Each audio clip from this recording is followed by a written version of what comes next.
This episode goes out to the Mars rover. Observation. It died this week. For our sins. The battery got low. I also realized why we haven't traveled to other planets yet. Apparently, we wouldn't have the power to get off the planets. I figured that out this week. Where we were like, we have enough energy to blast off into space, but we don't have enough, we don't have the technology to freaking blast off the planet to come back. No wonder they say space is is only a one-way trip. Yep. Just like all the Star Treks. Even Star Trek Returns? You mean Discovery? No, we don't talk about... We don't talk about STD on this show. STDs? Well, now that you mention STDs, I think we should swallow that roll call. I hate you I thought sometimes. it was supposed to be like cue the roll call because it's the normal one. Wait, what did I say? Just said schwa the roll call. Oh, sorry. Force of habit. Cue the roll call. We are live! Mike! Zenkaigan! Connect. Loading. Broadcast. Wielding equipment, the plot, and ire! Bluecaster, Ishida Zazil! Loud and impulsive. Pinkcaster, Lane! Illuminating the Tokuverse. Yellowcaster, Oliver. One little spark of courage. Dreamcaster, Global South Perka. Broadcasting hundreds of opinions across the world! Radio Sentai Castranger.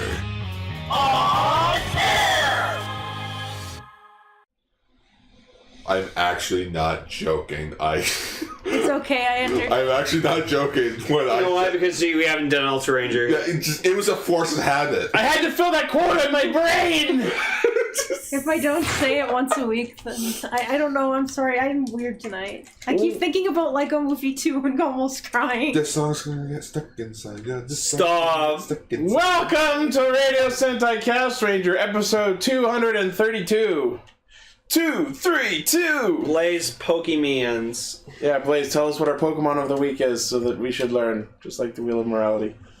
So, for those who are tuning in who may not be familiar with the show, we are a gaggle of Toronto-based Toku Otaku, or Toku Ota, as Tokusatsu Gagaga has taught us the term for. You could just say Canadians.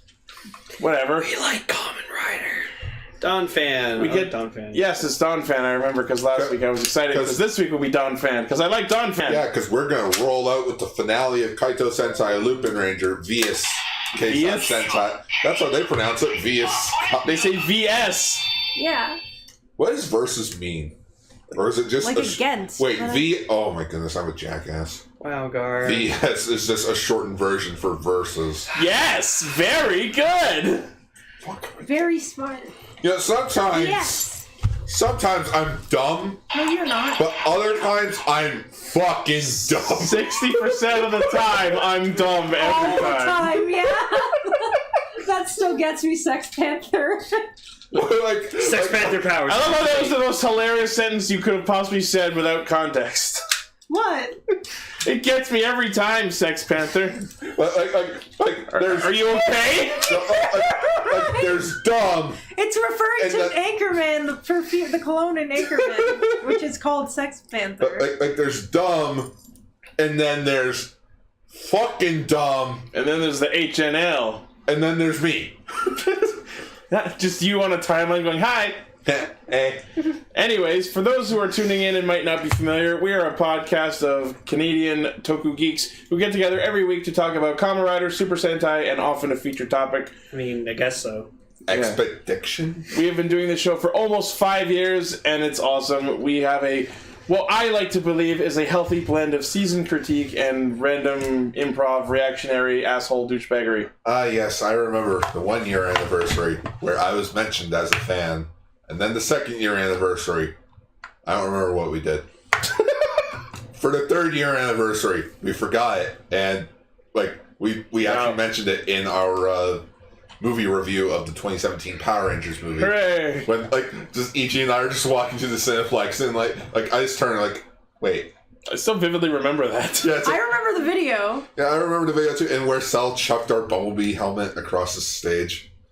Fourth anniversary. I was going to be there, but then one of our new employees decided to play hooky, and I had to close for them. So I was really grumpy that night because I got to miss out on my favorite thing. Oh. This year, I'm planning. Question mark, question mark, question mark. I don't know. What do you guys want to see us do for our 5th year anniversary? Make us dance! I don't know. Let's talk about Tokusatsu Gaga or something. We should do a full episode of what Castranger would be like as an actual Toku show. That would be cool. That requires more than one patron. And Where's lots Sal? of running in a field. I'm sorry, I still kind of really wanted you running in a field Do you want to know where I got that whole running in a field thing from? I don't run. Urban Nights? No. I got that from the Ranger finale because, like, in their finale, the final scene is them all reuniting, having a picnic together. Oh my god. I was just imagining running in a field being part of like an opening of a show. Because there's always that scene where everyone's running in a field. Yeah. Well, speaking of shows that I have lost faith in. I just Are you saying you've lost realized faith in something. Castranger? What? So, this is the debut of Kamen Rider ZO2, and the episode is 22. I told you that yesterday! I didn't. hear you. Insert the Taylor Swift Fuck's song sake. 22. Anyways, this week we are discussing Kamen Rider Zeo episode 22, the Lupinranger Patranger Electric Zeo finale, episode 51. And for a feature topic, instead of another episode or movie to watch, we're going to have a nice, healthy family meal and talk about our feelings about Lupinranger vs. Patranger as a whole. Oh, thank God. Oh, I thought you were going to say that we have to talk about our problems. No, we're closeted antisocial nerds. We Well, bury that shit deep down inside. Hang on. Is this retrospective going to be interrupted by someone that hated the show for Ro and then took most of the audio time and said how much they actually enjoyed it? What? You mean Raven? No. Wow! I'm talking about the Ghost finale. Wow, okay. Okay. Alright, let's fire it off.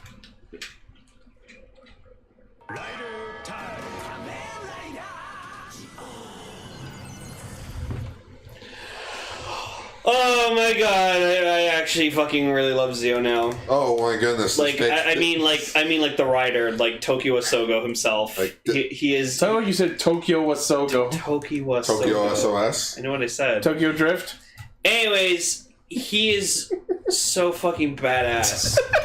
That's the best Fast and Furious movie. Yeah. It's the only one I've seen. Can he drive? Can he drive? I'm sorry, they should have ended that series with 6. 6 was a good finale. Now they're making a spin-off movie about Jason Statham and The Rock's character. Oh yeah, and do you know who's No, actually in wait. it? Before we go back, you were saying that it should start to 6. Hashtag 6 movies in a season. Oh, fuck! Are you I don't okay? get I'm it. still waiting for my Community movie, fuckers! It's only gonna last 3 seasons. 6 seasons of that movie. Look, Who's in the spin-off movie? the guy that plays Kruger and Solaris Knight from Power Rangers. Are you fucking shitting me? No. What? He is actually teaming up with The Rock and Jason Statham. Oh my god. Shadow Ranger! It's Solaris Knight! No, Shift into turbo! now I just want to see like Jason Statham and The Rock just drifting, and then you see like Shadow Ranger. Power of the sun! What is this car, solar powered? Yep. Maybe. Yeah, he drives a solar car. I don't know. He Drives probably burning flies around solar. in a carpet. Anyways, episode 22 of Zeo. I also watched this one. And you hated it. And Because you hate how it's shit on Ryuki. Like that, and it reminds me of why I don't watch Kamen Rider anymore. Freaking Because it doesn't know what it wants to be. no, it's just it makes me hope that we're gonna do some. Sorry, Choking on my own rage here. very Choking on much. my own birth too. Choking on my own rage here. You really can't digest this show properly. Yeah. For context on that, listen to this week's extra. Oh. Yes, as Blaze is saying, we got such good fucking character development for Sogo. Like, It was just him going, "Wow, I have dark thoughts, but that's okay." Now fuck all of the rules this show just put forth. no, now this episode showed that he's going to work super fucking hard to get to his end goal, which is to become Omazeo. So I thought the point was that he isn't going to be. No, because Mirror Sogo kept saying to him, "Oh, I know you're going to be like the most evil, horrible Demon King," and he's like, "No, fuck you! I'm still going to be the most friendliest, nicest Demon King." Get fucked, Mirror Me. But then he like sort of like says like I have both good and bad in me, and that's what gives him his power. Exactly. So like that's like, okay, let's just get into it. So yes, this episode was the debut of Kamen Rider ZO2, and goddamn, it is the nicest fucking form and design I've seen in this show yet. I've gotten used to the rest of the suit, but I will not accept the fucking clock eyes. I don't even care. It looks fucking great. I feel like his line of sight is obscured. And the best part about it is, it's not called ZO2 because it's like a second version of him. It's literally two Zeos chopped into one form. 2 Zeos for the price of 1. I think it costs more than a normal Zeo watch. Well, anyways, I'm so goddamn excited that, like, I'm getting the ZO2 ride watch. I'm getting the sword with his face on it. I'm actually getting the G-Con Galade or whatever like that to combine it with. And I'm getting the Zeo figure art because just... I'm still wondering if this face sword is actually like one of his selves turned into a sword, or if that's just maybe. I don't think so. Like, I think if that was spawned from the Mirror Sogo, the face on it would have would been be mirrored. mirrored, yeah. It's Tokyo Tower. Tokyo Tower. That's fucking funny. Also, can I just give credit to Sogo's actor for just being so fucking awesome, acting like a total douchebag? Mirror Sogo is a dick. No, and he's so fucking cool. What a crock. Like, I actually hope you get like a Tamashii Nation exclusive figure art of Mirror Zeo, because, like, yeah, I'll shell out $150 to get just a fucking mirror swap. Here's what you do: get the Zeo figure and just put a mirror in front of him. My God! But anyways, I'm getting that fucking Mirror Zero ride watch, because damn, that thing's cool. So, on a less important note, Gates throughout this episode is starting to realize that he's become a bit of a softie through Sogo's influence. Yeah, the true Sundari of Kamen Rider. And I love that he actually says at one point that he's been too focused on defeating Zeo. Bitch, no you haven't! You have been less focused on defeating Zeo the entire show than anything else. And then at the end, he just has the greatest realization. We're going like, oh my God, I'm the reason that Sogo's actually on the way to becoming Omazeo. And I'm like, good job! You literally created the thing you sought to fucking destroy. And the funniest thing about that scene at the end is, he's standing out there in the garden while he's talking to Soup. And for a second, I'm just like, wait, why is he just standing there out in the middle of the garden? And then it hit me, because he's growing as a person. That anybody who just started watching this podcast on this episode would have no idea what you meant by soup. Yeah, by the way, Soup is our nickname for Tsukiyomi. Yeah. It's my nickname that you guys stole. We're a team, Gar. Sorry you don't watch the show, so you don't have really the right to call her Soup. Go listen to where we talked about Zeo episode 1 for that joke. I actually don't remember where soup came from. Because he couldn't remember her name, so he's like, couldn't pronounce her name, so I said, screw it, her name is Soup. Yeah. Even though Zeo 2 hadn't happened yet, when the opening of this episode started, they had already added Zeo 2 oh, it was so fucking cool seeing him in the opening. I was like, oh my God. That was kind of dumb. Yeah. I don't care. Whatever. But it's like... Pretty sure they did that for Waz, too. Yeah. Yeah. Like, why, though? Because hype, and people already know what he looks like, and... It makes me sad that Zeo is getting more regularly updated opening than Build did. Yeah. I'm still kind of upset about how in the Wizard opening they never showed Infinity, but they went out of their way to show Hyper. Yeah. So as much as I'm enjoying Zeo as a show, I do have one fucking huge gripe with this episode. So in the last episode, as you people probably remember, another Ryuga, its thing is, like, if you, like, attack it in any sort of way, it'll fucking reflect its attack immediately back at you. But everyone continues to fucking throw projectiles at them, knowing that the projectiles will just reflect back at them. Yeah, it's like they're thinking, like, oh, this time... Stop throwing projectiles! Hold on. Not that I'm defending the show, but until this episode happened, I would have agreed with you. But as we saw from Gates doing his rider kick, clearly it doesn't matter any other whatever kind of attack it is, it's going to get reflected because Gates did his rider kick. Yeah! And landed it, and then another Ryuga shoots out a reflection of Gates back at him. So if they had tried to use melee attacks, there would have been just a fucking mirror version of Zeo just popped out of the mirror and bitch slap him upside the back of the head. That was fucking awesome, I'm sorry. But yeah, so Gates is like, oh, I have this time lag that, like, happens when I, like... And you know what? That's a good callback, because we did see that happen when he fought another build, and that never got explained. But now they're like, oh yeah, when I wind up my rider kick, there's, like, a time lag, because he goes back in time a little bit, and that's his version of paralyzing him for the attack. Mm-hmm. And you know what? They don't really explain it too well, but they establish that that's a thing. Yeah, so Gates, like, thinks, like, okay, if I use my rider kick or whatever, I'll be able to defeat him, and you won't have time to reflect the attack back. So then he does it with, like, No. Huh?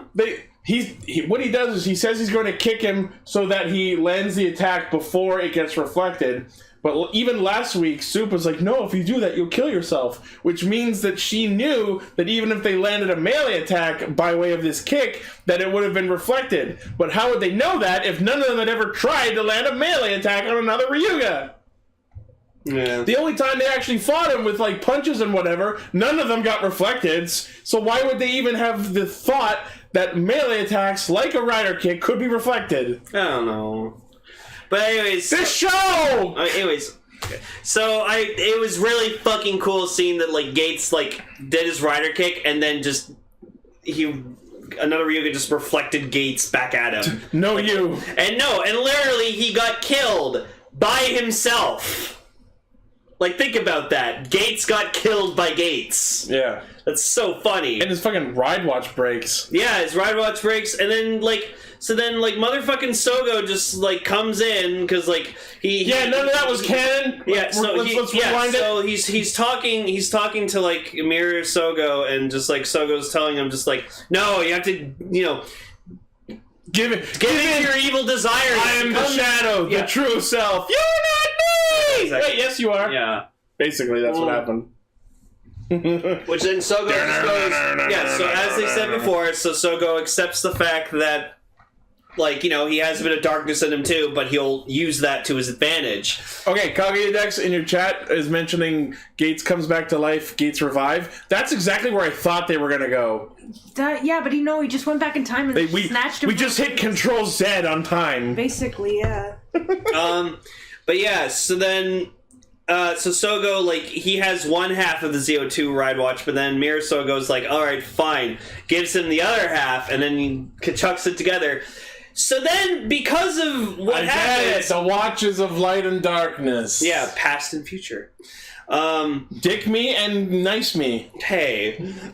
So then just, like, awesomeness ensues where frickin' Sogo literally gains the ability to manipulate time whenever the fuck he wants. He ripped off the Victory Striker. Like, he doesn't even need to be henshin to fucking do it. He just... So he walks in and goes, oh, don't worry, guys, I got this, and goes backwards in time before Gates, like, died. He just sort of blips him, and then he's like, what was I doing? So he does the rider kick, but then it goes, like, time burst, and then, like, reverses, and you just hear, like, the voice going, like, time burst backwards, and it was really cool.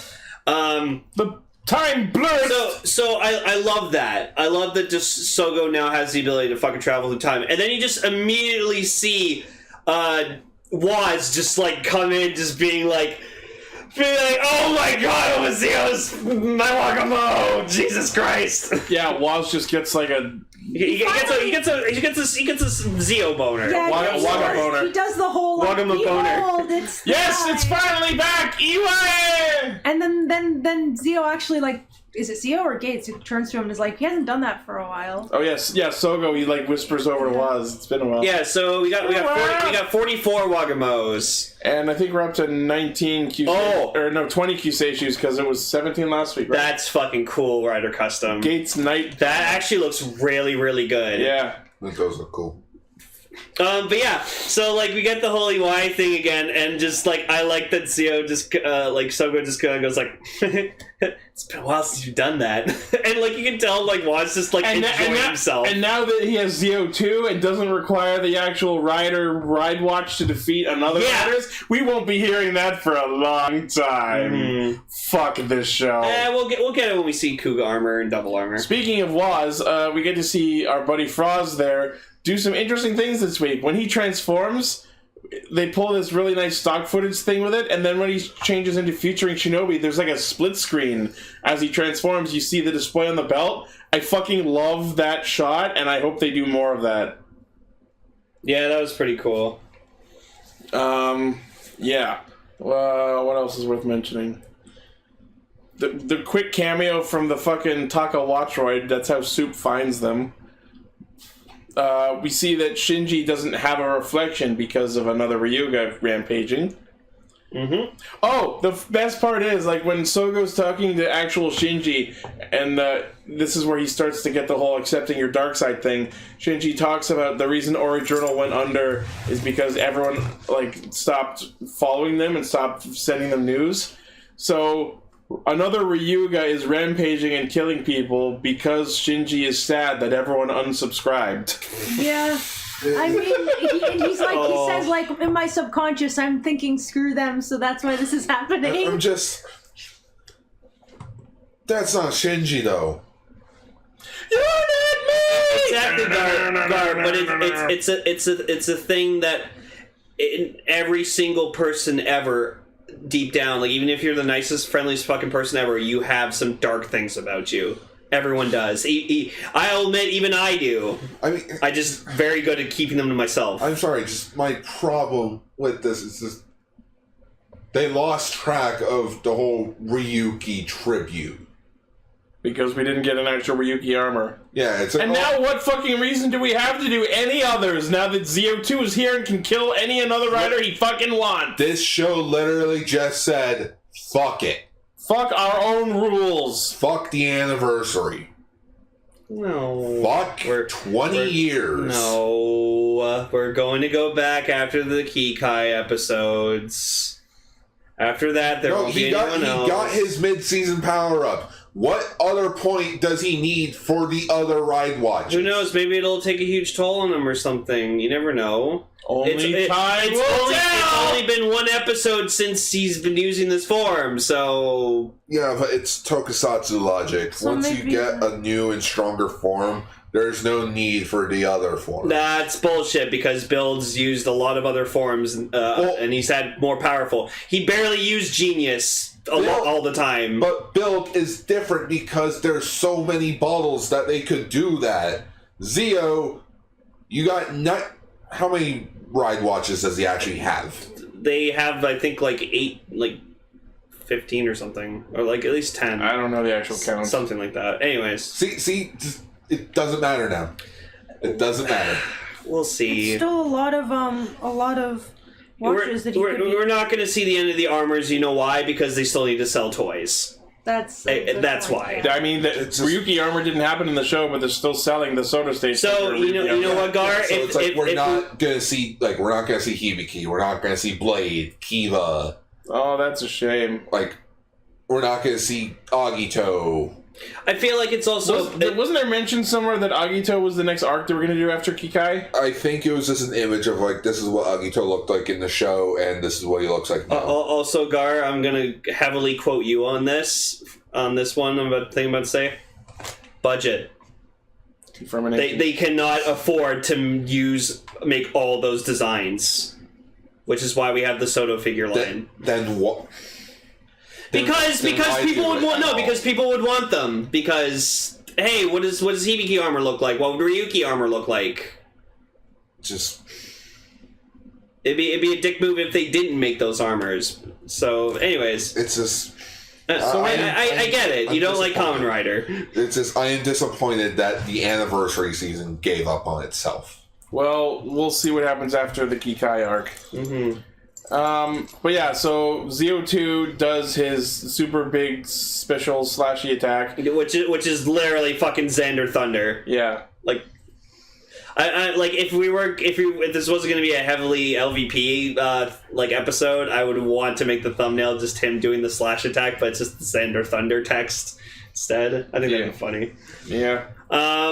But yeah, and then he kind of does this thing where like he's just like powering himself, where like he can see into the future, so he can like Victory Striker. Yeah, and then so like the clock hands on his helmet like kind of spin. I hate it. No, I hate it. No.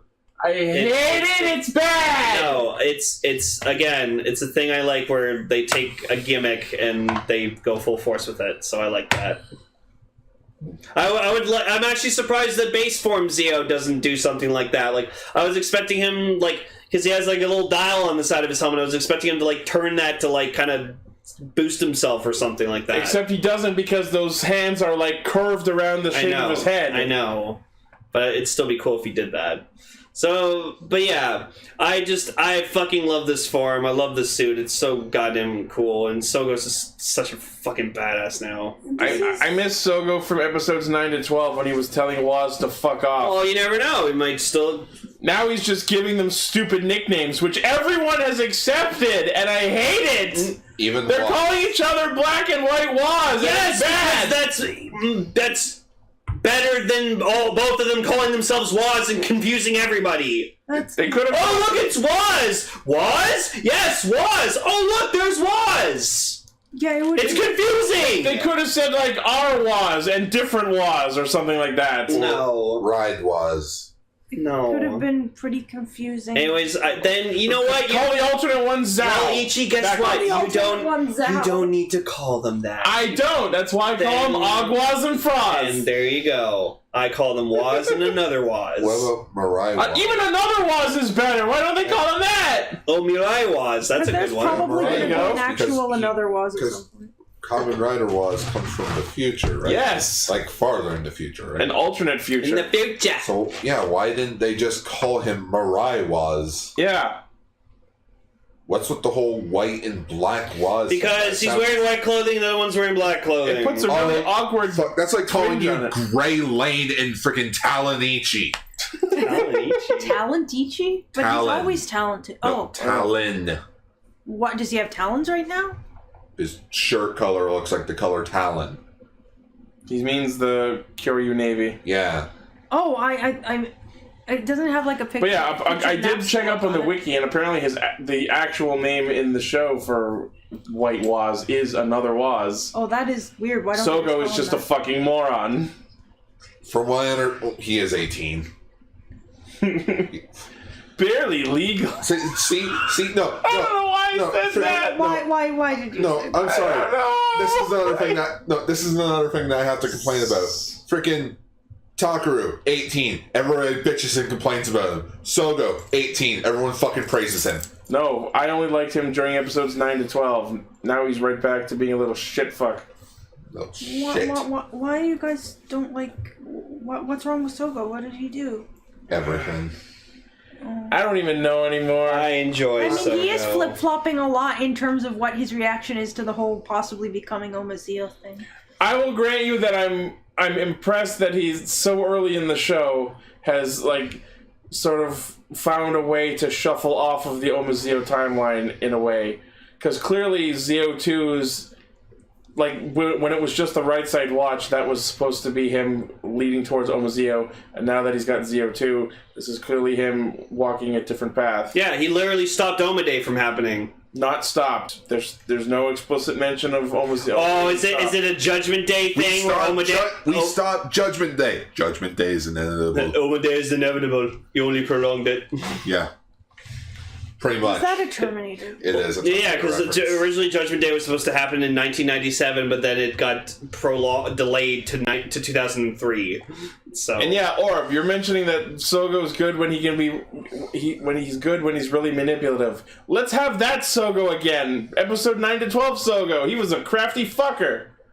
Well, or not. Anyways. We'll see. Anyways. The show isn't anywhere near where I like it to be so far, but it can get better. Well, I'm sorry.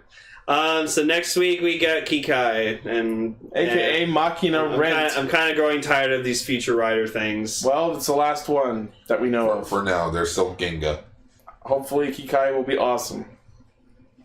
Anyways. Shall we all go into it?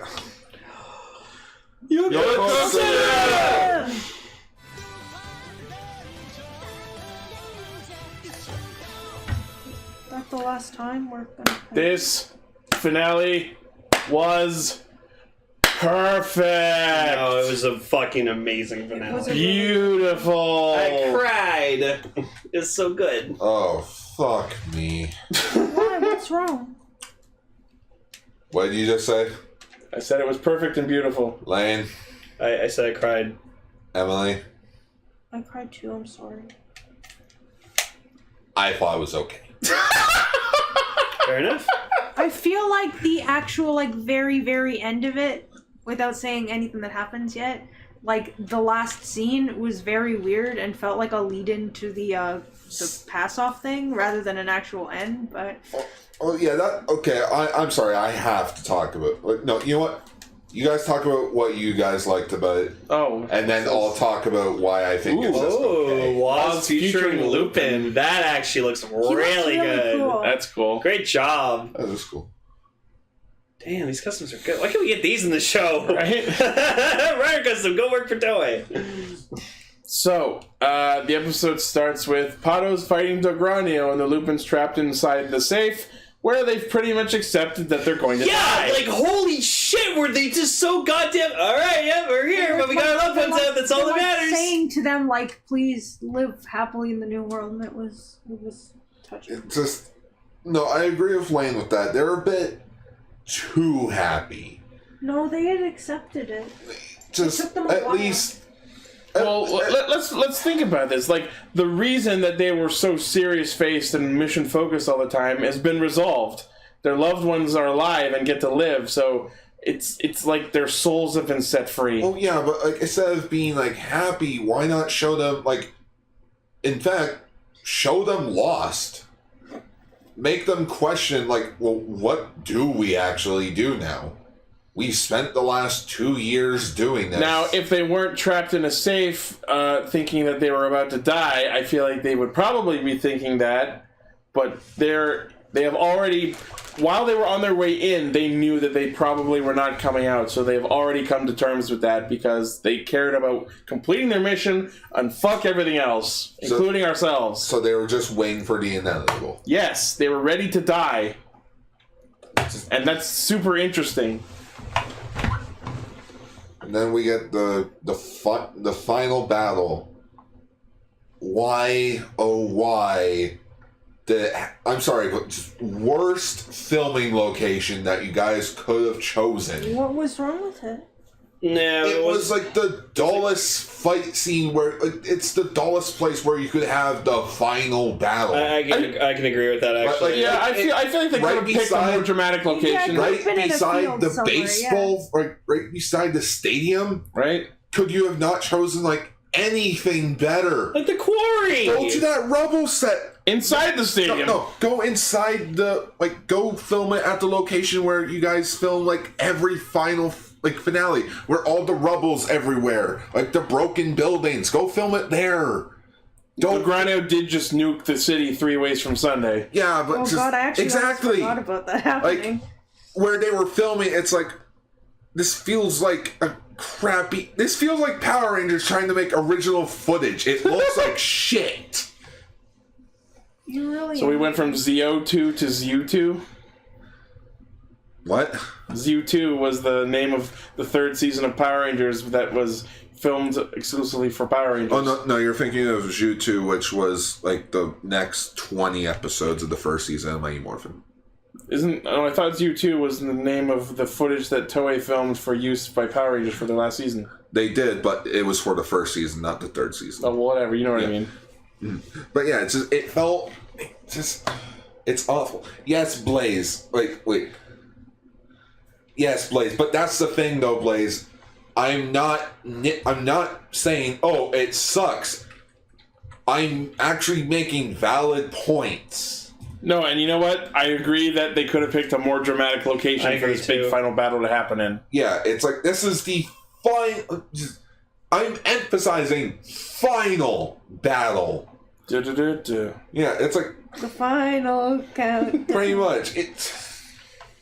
Yes, it does. It doesn't have to be, but it would really fucking help. It sets the tone. It does. It sets the tone. I think they should have been fighting in like destroy buildings and stuff like that. Yeah, destroy buildings. Yeah, like he just destroyed the city. So why was that building still standing? Don likes baseball. He destroy everything, not the baseball field. Take me out to the ball game. I can't do a good Don voice. I'm sorry. He told me he'd be back with Cracker Jacks. I don't care if he ever comes back. I don't care if Lupin's ever come back. I wasn't trying to be cute. I actually hope he's dead. So I gotta say, like, I love the Pat Rangers just fucking helmetless roll call? No, just standing up to fucking Donny Boone, just being like, "We're gonna fucking kick your ass," and he's like, "Try me." Do you know how many anonymous? Have you met me? No, wait. Do you know how many anonymous Rangers I've killed over the years? And look at you. You haven't even got a power up. Why don't you just fall down? Have you met me? And so the Patos answer him with power-ups. Yeah, so like literally the Showa inspired Sentai team goes, all right, let's use the new kids' toys. Let's use these newfangled So we gizmos. get Super Patron X, which I actually will admit it looks cool, and they Guard made an interesting observation. It was my friend that actually noticed this, that I want to bring it up. Mm-hmm. So when Kyrie in Lupin Red's outfit uses the striker, Victory Striker, the Victory Striker. Excuse me. When his dials on his chest, they have a red logo, like they have a red stripe around the dials. Yeah. On Noel, when he was Patron X, though, they were like an orange color. Yeah. Yeah, they were different.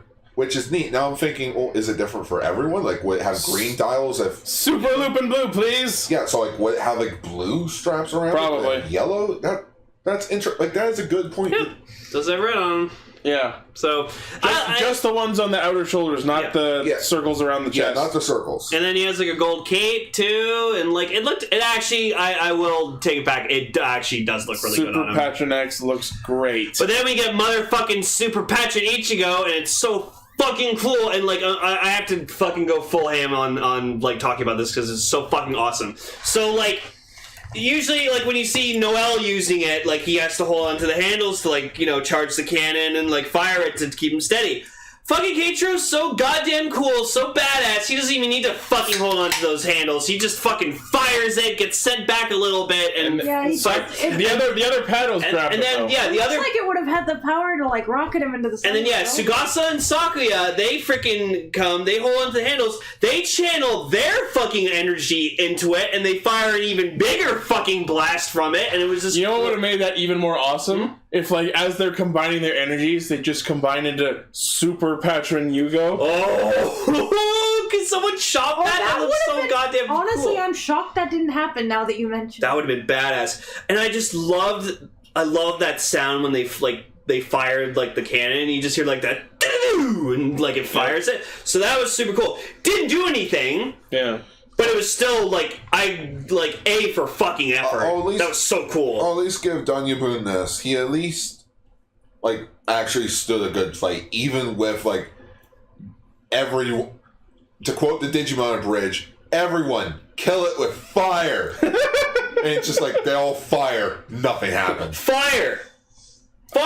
Fuck! I didn't say fuck, I said fire, I said fuck. Oh my god, I remember that! Fuck fire! I just love that this pretty much turned into a fucking Dragon Ball style beam struggle. Pretty much, you're just missing Donya Boone singing My Way. Honestly, that song is a pretty mafia-y song. That'd be pretty good. And then... You know what? Somebody shop that. So then, like... How do you shop someone singing something? Put the imperfect Cell-In version. And now, the end is out! So yes, we do get the Pat Rangers with a helmetless roll call, and it's fucking awesome. Yeah. could. We get both. Could have been better. It could have been. I'm actually sad with Keitro we didn't get at least the damaged helmet. We actually got like a completely Ranger outfitless roll call for the Lupins. Well, yeah, it's the finale. For the poopers. Like, Loopers and like the final episode of Super Sentai, they always do like Ranger. I think kind of started this, where they do like the helmetless roll call. Yeah. I think it would have been awesome if after they finished off Danya Boone, you just see Super Patronichigo standing there with his helmet broken open. Yeah, that would have been cool. Like the blast was just so intense. Right? That would have been badass. Just the thumbs up. So then... Oh, like in Lost Galaxy? Yeah. So then, like, they get, like, chain... I'm sorry. That was a cool scene in Lost Galaxy. Right? Takes Battleizer, grabs villain, just Point blank, point blank. All the Rangers come in. There's this Leo, I think his name was. Yeah. Leo comes in, broken helmet, just gives the thumbs up. It's like, she's dead. I got her. Trakina's gone. I did it. I win. Who has the bigger guns? So then, like, Danya Boone's about to kill them with, like, a combination of different collection piece attacks. And he has that one combo he just used a bunch. And then just fun. the Lupins do something which is so fucking clever, and I never even expected it to happen, but they get rid of the collection pieces in his safe because they have the book, and they transport them through the book. Like, that's so good! Did they actually have the foresight to actually bring the book with them, or is that just something they were able to do the whole time? No, they realized. They realized. They're like, oh wait. Shit, we have the book. Yeah, apparently Colgrade did give them the book at some point. And this is actually a really interesting thing because the whole show we were led to, like, we were under the impression that, oh, when you put them in the book, they're just sealed away inside the book. But no, apparently when you put collection pieces into the book, it's transporting them into Colgrade's, like, basement museum. What's the point of the book? To quickly teleport them. And to also record which ones you have. By the way, I liked that room where the collection pieces It was like were stored. almost like a checklist for like if you get like a blind box toy bag or It was like a fucking collector's rumpus room. Well, yeah. It's like Nerdvana. It looks like where like you're waiting like Colgrade's rec room. I like that place. It's like the room that you're waiting with like meeting your date's parents for the first time and just waiting for your date to come down. You don't realize that your date's parents love Power Rangers. Yeah, no, you're just like looking around, like trying to like you're trying to get a read on like their personality. So you're like looking around, and you just see like their collection of stuff, and you're just like, guns. Golly, you're really into guns, are you, sir? You're really into plastic guns. I'm sorry. Yeah. You got a problem with that? You got a problem with that, son? Oh no! I have a wide range collection of plastic guns myself. Do you now? Name a few. Oh look, Jenny's here. Oh, we gotta go. Okay, bye. I'll have her back before 10. Was this based on an actual experience? No, that's what the room reminded me of. How then? How did it remind you of that if you've never? It just looks like one of those kind of rooms. Also, that's fair. Actually, shouldn't that room be in France? It probably is in France. Mm-hmm. Remember, they can teleport to France in like 2 seconds using the train. So jump in the book. Yeah, so they put everything in the book and like they and can I love it. Skidoo into it. That's what I was saying. No, Emily, I was also thinking it. I was going to say I'm sorry. Goody Skidoo, we get to. I was thinking like Luke Skidoo. Can the thumbnail just please be? No, it's not just Steve from Blue's Clues, just with the Lupin Collection book. Oh my God, that is Goody Skidoo, we get to. At the Lupin's Cube. Oh no! Wait! You see the collection piece? Where is it? Yes, I'm just over here. Oh, this is welcome bad. to today's episode of Lupin's Clues. But all I can imagine is the Pato Ranger part where it just being the mailbox. We just got a letter. We just got a piece. We just got a collection piece. I wonder who it's from. Lupin Blue Skidoo. And they open it up and it's just one of like cut up ransom notes that the Lupins give them, and he's just like, "Oh no, that guy!" Oh yeah, so make sure in the thumbnail that with the picture of Steve from Blue's Clues, you give him a top hat and a monocle. Yes. So that he is, Oh, Emily, thank you. No, it was. No, that was it was fucking so amazing. obvious. Like it wasn't that. Like I was just thinking they go into a book, so it's like they blew Skidoo. You know, it's super funny that Steve left Blue's Clues because, like, in the show, he left because he was going to college. But the actual reason he left was because he was losing his hair. So that was the legit reason why he left, because he's like, oh, I'm losing my hair. I just won't look The kids won't recognize me without my signature haircut. That's a rock band. Yeah, I know. Yeah, he's actually a musician. Yeah, Steve's fucking badass. But yeah. Anyways, so yeah, It was pretty neat on how, like, it was neat of, like, the Lupinrangers idea where it's like, oh, wait, I know a way on how we can end our lives quicker. Think of it that way. It's like, I got a way on how we can end our lives. So it's like, well, here we are, waiting for the end. So Kyrie, fuck this shit. So I want to die now. Yeah. So Danya Boone. So Danya Boone's just like being cocky as fucking hell, being like, well, I don't fucking need collection pieces to kick your guys' asses. So he just like kind of throws his chains around, and if you actually notice on the chains, they have like little gold keys on the end of them. So, but the Patos He are pulls like, out the fucking hentai hook chains. yeah. So the Pat Rangers are just like, fuck you, we don't give a shit, we're still gonna kick your ass.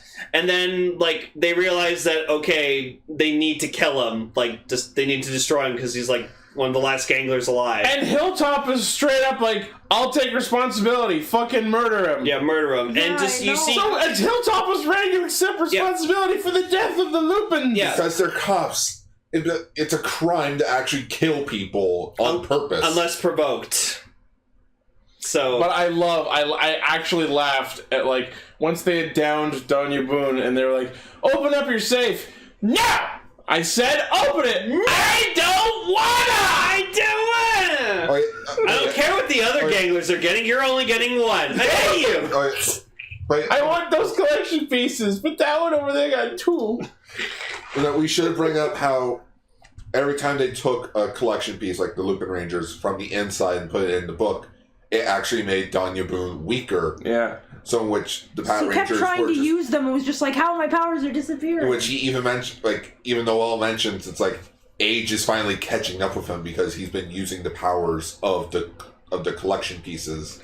Probably one of the pieces actually had the power of, like, making him young and strong. Like, to keep himself, like he's just been absorbing the powers from inside to keep him I still alive. wish we could have seen that attack again that he did when we first saw him, where he just like The chainsaws? just spun the little chainsaw on his like shoulder and just and wrecked everyone. I'm kind of sad it didn't come up. You know what they should have done? Just, I remember this move in like Sakia and Tsukasa. And Tsukasa, this hop on the blade. Like they hop on the blades while firing at him.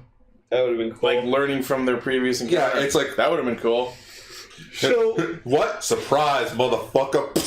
No. So Keiichiro is just like feeling really like torn because he really doesn't want to fucking do it. So he's walking up and like Sakia is just like, no, senpai, like don't do it. And you just see him like pointing his gun right at fucking Danya Boone's face, and just like it kind of cuts to Keiichiro just like himself just like pointing there looking so fucking destroyed, not wanting to do it, and you just kind of see Kairi just kind of push him forward, just being like, and then they you can do it, buddy. And then they temporarily connect their minds through what I will describe as that opening scene of Kingdom Hearts 3. Yeah, they even had the ripple in the water thing. Or the finale of Legend of Zelda Skyward Sword. Was that's I think just a Quiet, I haven't watched general that like stream yet. anime trope is having the like people back to back with a weird background where there's a where it's like sky and just like the reflection. So then we just basically your name. So then we just see Keiichiro just going like, oh my god, I think it might have actually intentionally been that was like a good your name. movie. Yeah. So then we see Keiichiro just going like, ah, and he like fires, but then we don't see anything, and then 1 year later. No, sorry. What? Sorry, 1 year Yeah, that later. sort of just went there out of It didn't need to be 1 year. I'm sorry. But it took them. It could have been a few months. But the Pat Rangers went full circle because a year later, now they have been boosted in popularity, and there's even figures of them. Oh, don't worry. We'll be getting to full circle in a moment. Oh. So it turns out that during that last finale encounter, they did not actually kill Don Yabun, but arrested him and brought him into a secret underground with fucking prison. like 1,000 gun turrets trained on him to shoot him at any time. That It's like where they put Stitch. That reminded me of. Except they didn't hang him upside down. Yeah, that's true. He would not hung upside That down. reminded me. And he couldn't get out by spitting and making the guns follow him. No, that actually reminded me of the Transformers animated finale, where it's like Optimus has Megatron like just on the ground fully beaten. He's like, "What are you waiting for? Finish me!" And like Optimus goes for the hit. Everyone watches. He just destroyed his blaster. He's like, "You don't deserve it," and like put handcuffs on him. Cool. Like actually arresting him. It's like you don't deserve to you don't deserve to die for the crimes that you committed. Nice. It's like you are going on trial. Trial. In which I'll admit, that was one of the. We're gonna drag you through a painful and expensive legal process. Yeah, pretty much. Also, You have the right to an attorney, but you have to pay his bill. You have the right to. No! Just to quote 21 Jump Street, you have a right to be an attorney? I feel like everyone has a right to be an attorney. Yeah.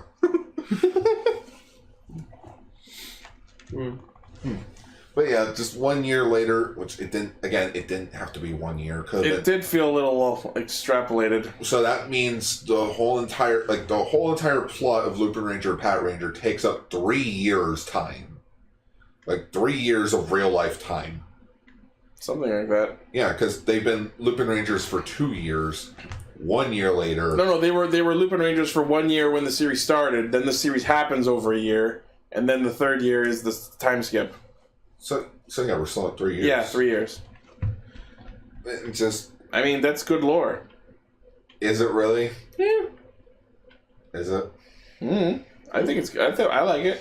but yeah, so like the Pat Rangers are like fucking super popular, and like they have figures of them. They spend that year hunting down the remaining ganglers because even though Don's defeated, there were some survivors. They're not going to give up. They go and survive. Keep on surviving. Well, yeah, because they're a race of people. They're not like they're a race of creatures. They're not just generals. Boom, created. But the better question is, like, why even go back to Earth when it's like, our boss has been captured, fuck it, let's leave it alone. Maybe they're figuring, oh fuck, the boss is arrested, we better hide. Oh shit. Then why not just stay in the dimension? Maybe they can't go back. I feel like that should have been the plot. Like, that should have been the thing leading up to the finale. Trying to figure out, or trying to find a way to keep the ganglers in their own dimension. And speaking of, now that they've hunted down all the ganglers, what's going to happen to that dimension?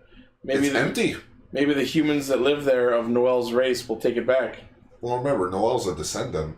Yeah. So it's like, they died. Like, aren't... And that's the other thing that's kind of unresolved when the series ends. That Noel, they talk about getting the last collection piece from the gangler in this epilogue fight. But, like, we never actually see them assembling all the collection or wishing for Arsene Lupin to come back. That'll be in the V cinema. That was the thing that Probably. made the ending feel so abrupt, was I thought it was going to end with them resummoning Lupin and then, like, Noel and Lupin hugging and then fading it to white or something. But, Lane, that's the thing. If there was going to be a V cinema... They would have announced it now? They would have announced it at the end of the show. Instead, we only have the announcement for the Versus movie. Yeah. Maybe they'll do that plot in the Versus movie? It takes place in the middle of the show. Oh, yeah, that's true. We'll see. I see this show is taking pages from Ex-Aid, leaving its fucking plot unresolved. So then, so they go, the Patos go to fight the Gangler, and then... Oh, the Lupins are back, and it's like, wow! How did you survive? And it was honestly the most fucking awesomeness way ever. Remember how we talked about the Unfumed last week? Remember how angry I was when it never showed what happened to the jackpot striker? He's the Deus Ex Machina that saves the day! Holy fucking shit, this episode just shoved Holy shit in my mouth. Shut me up. Holy shit, dude. I had to say that was awesome. It was just like Jackpot Striker shows up and saves the day. So, the brilliant plan that the Lupins pulled out of their ass was Apparently, after on film, they put Jackpot Striker in the book. So, since they could take pieces out of the book as well as put stuff into the book, while inside Don's safe, they pulled out Jackpot Striker, who has the ability to control ganglers from within their safes, as we saw he did with Gauche in On Film. So since they were technically inside Don Yaboon's safe, they pulled out Jackpot Striker, and he opened the safe for them and let them out. Yeah, no, I was fucking genius. It was so perfect. Fucking bullshit. You have a problem with this too? It answers questions, it makes sense, and it brings back a character that we were wondering what happened. It feels so cheap, though. It's like... How else would they have gotten out, Gar? Don Yaboon is so weak, his safe just opens automatically. That sort of... That seems diminishes... Cheap. That seems That would make Don Yaboon feel like such a disappointing character. Like, for him to be defiant the entire way really defines him as a boss, you know? Or just... It'd be really sad and disappointing for him to just give up.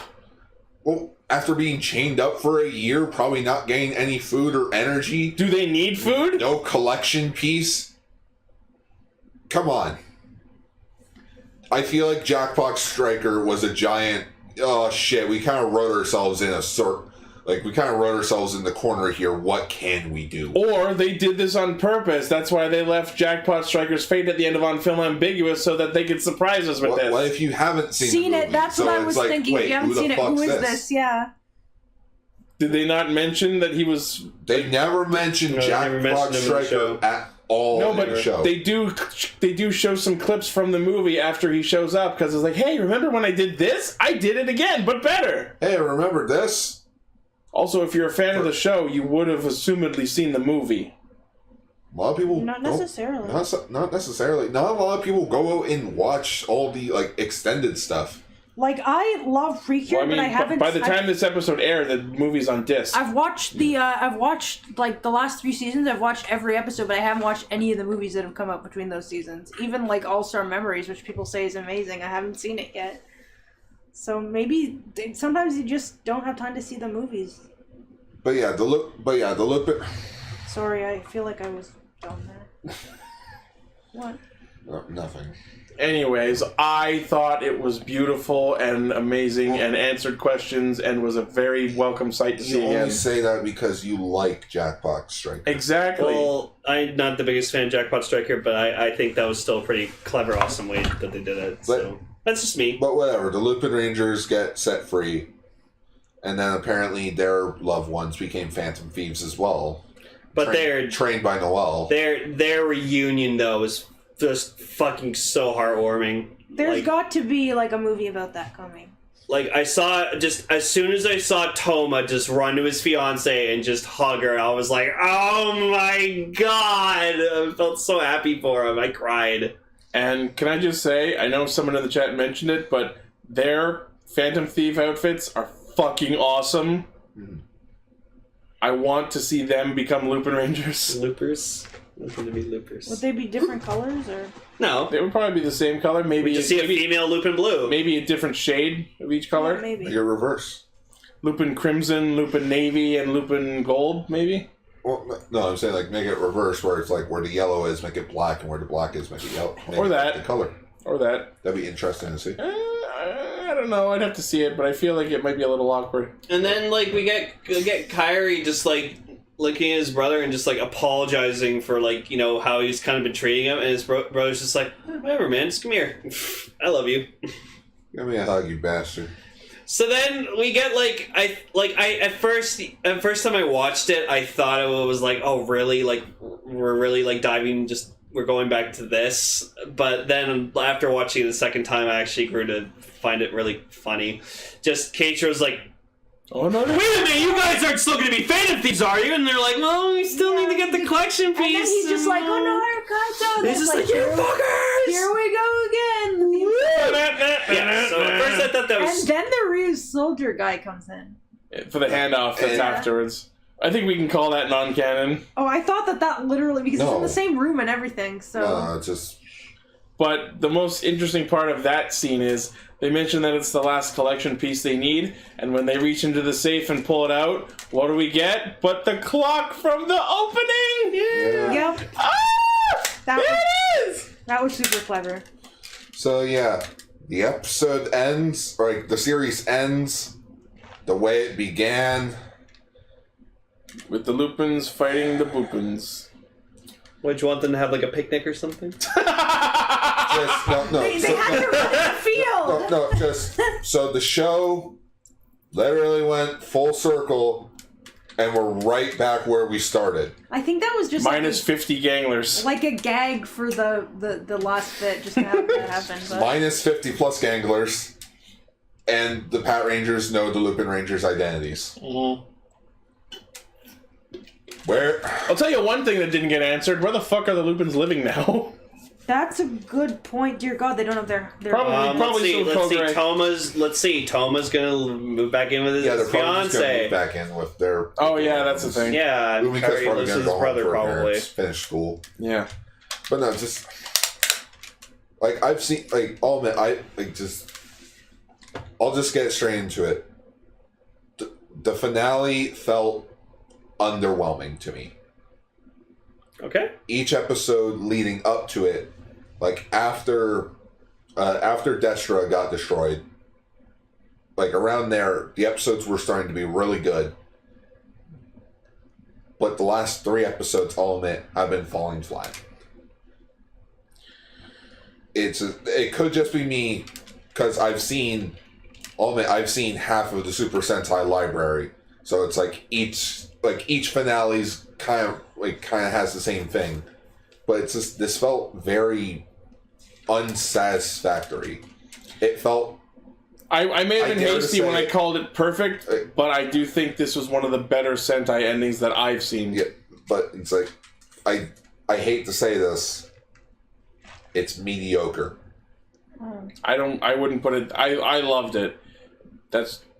I enjoyed it myself. They did a very good job of balancing emotions out. Sorry for interrupting, Michi. No, it's okay. It didn't. I understand the points you're making, and they're valid. Yeah, and but it didn't feel like an ending. and you know it why? felt like It's because they're leading into another movie. I kind of wish that we had resolved the whole collection piece and Lupin thing. Like everything feels so unresolved. You know what this is? It's an anime ending. Season 2! Yeah, pretty much. It's not resolved because hopefully we get a second season. But this is tokusatsu. There is no such thing as season 2. Unless you're a Kiba Ranger. I was about to say Kiba Ranger. That's a side After 5? Yeah, that's a side point. But it's just the character, like each character arc should have finished and that's it. But everybody's still doing the same thing. Pat Rangers, I understand because they're police. Like that is their job. Lupin Rangers, I feel like they should have gotten a bit more closure with the collection pieces. It should have been done. Well, I mean, And thus they can start a new chapter in their lives. it was sort of a fake out because most of the series we were led to believe that if you get all the pieces, you get your wish. But then it turned out like, no, you just have to kill Zamigo and you're good. But it's like, that's the other thing as well. It's like, this whole entire show kept teasing like, oh, if you get all the pieces, you get a wish. We don't even know if that's even true. We don't know if it does get a wish. So it's like the thing that they've been teasing for the last year and for a year and 1 week, we don't even get to see. Arson? And that's why I feel there will be a Lupin Ranger Returns movie. Where we get to see the end of the collection piece story through Noel reviving Arsene Lupin. In which I hope we do get a V cinema. Lupin Black. Like, I hope we do get a V cinema that wraps up this Lupin story. Black. I feel like that's probably in the cards. We will. But for now, I'm not saying the finale is bad. It's not as bad as Q Rangers was. Q Ranger I wanted to end. This felt like, well, that was an ending, I guess. Alright, so for our feature topic, now that the series has ended, I think we're just going to go on a little roundtable discussion on the series in its entirety. Overall, the show was pretty good. I'll admit to that. The show was pretty interesting with the whole concept of 2 Super Sentai teams together. It was a fun experiment. Yeah, it was a fun experiment, but unfortunately, I feel like as time goes on, the show won't be remembered for its really good storytelling. It's only going to be remembered as the show with 2 Super Sentai seasons. Yeah. Kind of like how with Go-Onger, the only thing that people always bring up about it is, oh, it's the Sentai with the different dimensions, even though we never actually went to those dimensions. To quickly summarize my thoughts on the series, it didn't have a lot of interesting things happen, but it had a lot of interesting characters that went through a lot of really well-established emotional development. Keiichiro did a lot of badass shit, and it was a very heartfelt story of enemies and friends at the same time. I'll submit to that. There was no ranger in this show that I did not, quote-unquote, hate or dislike. They are all, to me, they are all good characters. Sakia being my favorite, because he's the most relatable to me. It's Toma, I like him because, he's kind of the fast, he's the first, if there's a problem, he's the first one to instantly think of a solution to it. Kairi, he's the goof, he was the likable goofball that Lucky wasn't. Lucky was annoying as all hell, where Kairi... He was flippant and playful. Yeah, he was enjoyable to watch. Because he had his serious moments. Umika, she was adorable. She was the little sister of the group. And it's she even got episodes to shine, especially with her dad. Yeah. Especially with her parent episode. That was good. Tsukasa, I feel is the one that gets the least developed out of the characters, because all that we know about her is she likes stuffed animals. Yeah, I was going to say, I feel Toma did get a couple of moments, but not anywhere near what I would call satisfactory development. A couple of them were really good, but it's maybe one or two more. Their traits were more spread throughout the series for you to figure out. Yeah, they were just yeah, you kids go play. We'll be here when you come home. They were both the serious one of their group. Yeah, but Tsukasa was definitely the weakest link of the Rangers. And then you have Noel, who was also a really good Ranger. For instance, he's the first Ranger in Super Sentai history, aside from Keiji Oba, to have 2 different power sets. Yeah. Well, okay, Keiji Oba kind of doesn't count since it's 2 different characters. 2 different characters. Yeah. Where Noel, he is the first Super Sentai Ranger to have 2 different power sets. Yeah. I feel that's kind of a note out of Power Rangers in a way. Because how back in the day they would have different same character just with different power sets. Yeah.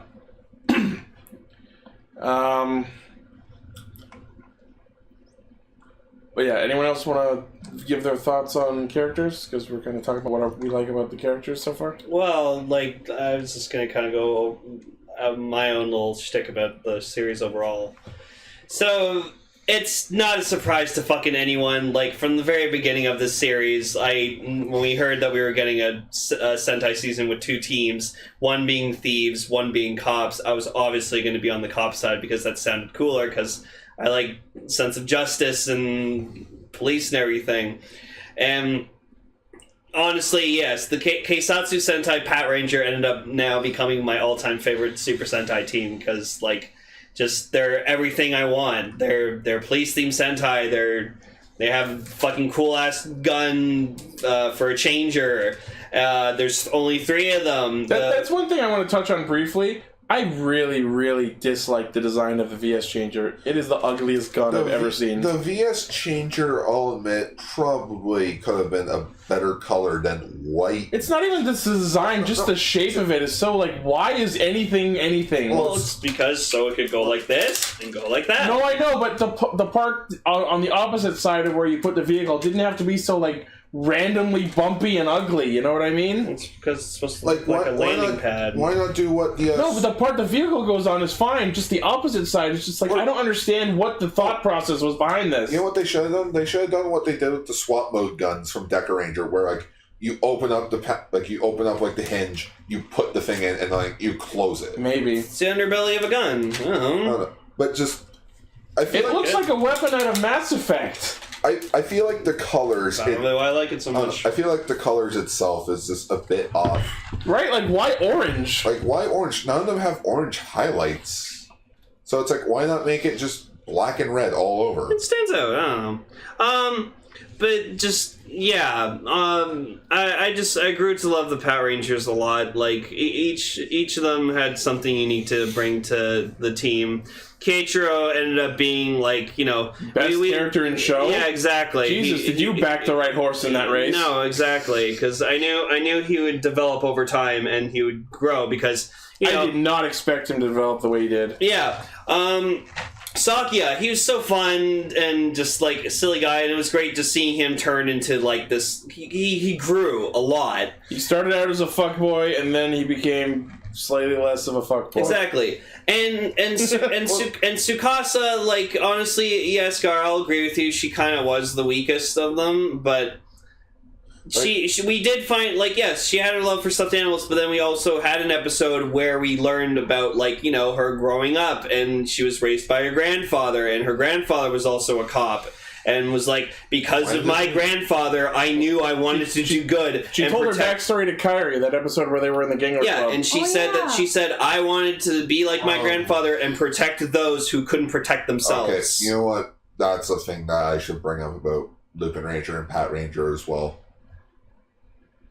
As much as like like I said, the Deshra episodes, like episodes 38 to like 50, were really good episodes.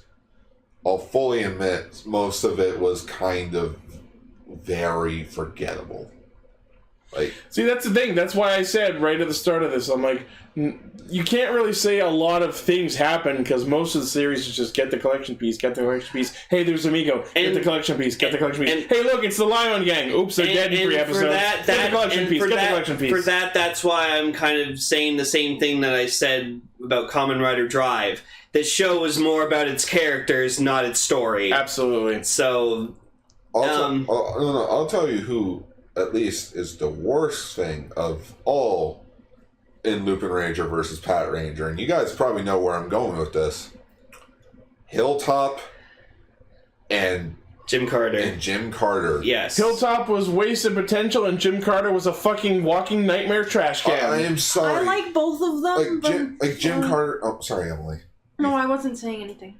No, just Jim Carter was a cute mascot, I guess. Goody was the cute. It looked like it was a transformer, but it didn't transform into anything. It just opened up its fucking arm ears. Yeah, and then you have Hilltop, who throughout 51 episodes did nothing. Like, almost literally nothing. Like he literally almost does nothing. Yeah. Throughout the show, it's like he's just there as their boss. That's it. It would have been so amazing and groundbreaking if he became a ranger. It's sad when Kogure got a focus episode, right? And not Hilltop. That is actually a good point. We never even got like a flashback. The only thing with Hilltop that we ever got that was interesting was when they made the whole Eddie Murphy reference. And that wasn't even a him moment. Yeah, that was a someone talking about him moment. So it's like Hilltop was, I feel like, wasted potential. Yes, exactly. Maybe they should have had a filler episode, or like at least a character developed episode, like for him, where like say like a higher up shows up and like actually complains about his lack of work. So SPD. Yeah. So he actually has to do something. Or, I don't know, make him like, oh yeah, I was going to be like a Patranger, but I decided that I'll take the desk job instead. Right. Or like, I was a ranger, but like, again, I had to take up a desk job because I got injured. Give him something. Like an episode where the other Patos are incapacitated somehow, and she's like, well, looks like I have to pull out the old faithful. Yeah, and like, it's a different morpher altogether. It's the fucking black VS changer. Or anything. Or if anything, make it a one-time ranger thing. Where it's like Swan. Yeah, like Swan. It's like... only in case of emergencies. One-time use. Or like one-time use only. It's like, he does it, and it's like, oh, are you going to join us now? It's like, then you watch his changer disintegrate. Yeah. Nope, I guess not. No, it just falls apart. He's like, Well, it was fun while it lasted. He says a swear word in English. Or he's like, damn, that was fun. Like Sonic the Hedgehog said the S word. In the... I saw that. For me, also for Noel, like I have enjoyed him since he first showed up because like it just I love that he wasn't because he was kind of manipulating them and like he knew and I was right because I was always saying because in the beginning of the series we knew about this master of the collection and we were like, okay, who the fuck is this guy? And when we saw like who Noel was, like when scans and everything, I was like, that's him. Well, Patron X and Lupin X is going to be the master because he finally has to get his hands dirty to get shit moving. But like, the problem with that is that when they mentioned the master collector, it was kind of a throwaway line. Where it's like, oh, it doesn't really mean anything. But then Noel actually does show up, but it's like, you won't remember that line. Well, we did, though. I did. Well, I didn't. So, like, Noel just showed up. I agree that the whole owner of the collection is kind of untouched when he shows up, but then when they reveal, it's like, oh, right, I remember they said that. Yeah, it's like... Yeah, and he developed, like, the shed, and, like, I like that he made his own dial fighter. That was fucking cool. That's why I have the Cyclone dial fighter, because... my biggest problem with Noel throughout the entire series, which I was very vocal about, was the fact that he was very well-knowingly playing both sides, and the Patos didn't really get up in his face enough about the fact that he knew who the thieves were but wasn't telling them. Well, because they knew they couldn't get it out of him. He's from the France district, so it's technically none of their... exactly. It's none of your guys' business. He kept pulling rank on them and going, I have more clearance and more superiority over you, so you can't fucking do shit. And which, speaking of... I feel like that just wasn't addressed enough. Which, speaking of rank, let's talk about the Ganglers quickly. The Ganglers, I thought, were a neat idea. I think their designs were very hit and miss. Dawn, beautiful, gorgeous, mob boss, perfect. I wanted to see all the details on him, like the weird dinosaur head thing. The fucking jagged hat, chains. I honestly did not like Destra and Ghosh's designs. No, they were both ugly. Ugly. Destra was a cool concept, and seeing his fucking missile hammer was awesome, but Destra was literally a walking watermelon, and Ghosh is a walking pile of tentacles with a mouth. But yeah, it's just... I don't know, it was a hit... He did have good theme music, though. Like, it was hit and miss with the idea that they're based on weapons and dinosaurs. Or, like, prehistoric creatures. Mm-hmm. Yeah. Where it's like, if they just went with, like, weapons or something, it would have been fine. Or, like... Yeah, they were all based on different stuff, like animals or legendary... I'm trying to remember which Gangler I actually really enjoyed the most. I can't remember. Oh, my favorite one, I'll fully admit to, was the one that, like... where like he hits you and you get transported back home. That was fun. That was probably the funniest one to me. He was like, "Po the men." Oh right, they all died. All right, guess it's me. What about the guy who forced everyone to eat salmon for Christmas? That was fun. That was really recent, so it sounds like I'm just pulling something recent, but no, I can't think of anything. Do you want to talk recent in terms of Gangler design? My unquestioned favorite will have to be Herlock Sholmes.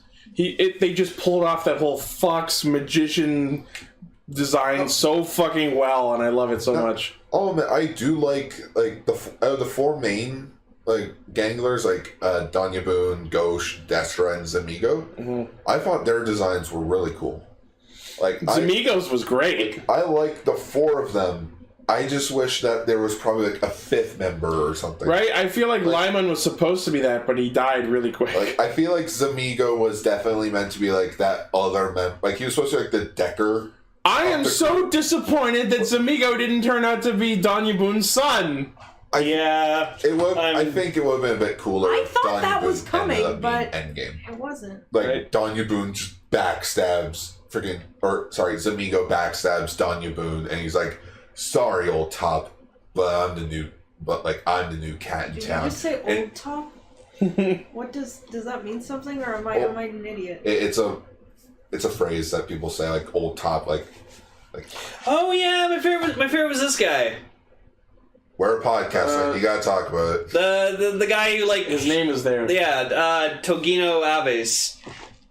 Oh, the dude who had the needle attack. The needle attack, and then he got the collection piece that made his long range better.